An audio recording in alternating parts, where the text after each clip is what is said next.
Depression associated with breast cancer is something that I'm tuned in and worried about on a regular basis.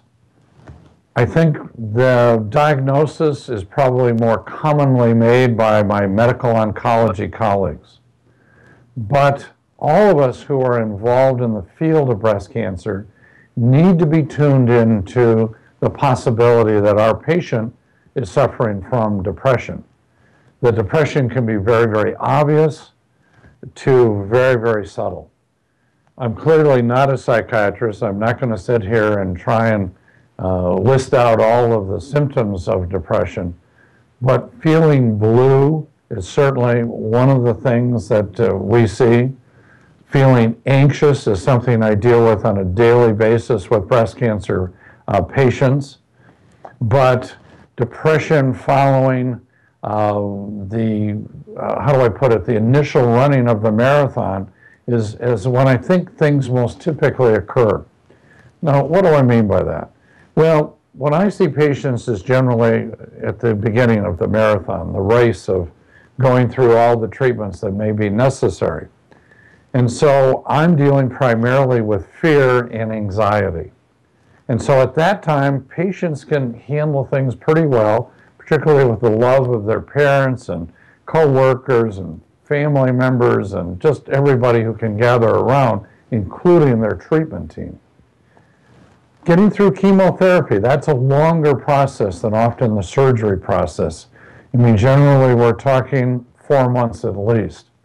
Again, as you have the side effects of chemotherapy, depression can kind of sneak into the mix here, and so all of us who are involved with the patients, including the chemotherapy nurses, the medical oncologists, the navigators, all people should be tuned in to where the patient is, knowing there are going to be good days and knowing there are going to be bad days. I usually don't see, or have had reported to me at least, much depression associated with radiation therapy. It's a shorter process. Often it's like a really bad day at the beach. But again, the patient is sort of focused in now on dealing with some of the acute skin changes, and again, we can get through that. But what I've had a lot of patients describe to me is once they've finished running the gauntlet, so to speak, of surgery and chemotherapy and radiation therapy and maybe breast reconstruction, and now they get to the other end of the race, so to speak, which could be 6, 9, 11, sometimes 12 months out, and it's sort of they get to the other side and they look around and say, now what? That's the time I'm the most concerned about depression setting in as the patient now has run the gauntlet, the stress of all of that is down, and now hopefully they're getting back to a good quality of life. And sexual health issues may have arisen during this time, spousal issues may have arisen during this time, a complexity of issues may have arisen, and the net result of that may be depression.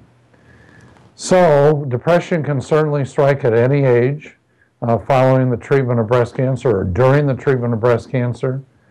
All of us who are involved in the field need to be tuned in. Bottom line is, if you're the patient and feeling depressed, bring it up to somebody so that we can deal with it. Don't be afraid to bring it up and somehow think you're not okay because you're feeling really blue or clinically depressed, because antidepressants can be a lifesaver.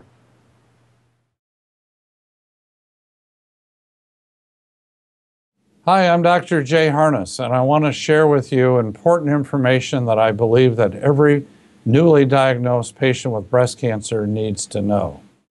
I'm a breast cancer survivor. I am a breast cancer survivor. I am a breast cancer survivor. And I want every woman to know about personalized breast cancer treatment and the genomic test. A test that helps guide a woman and her doctor to the best treatment options for her.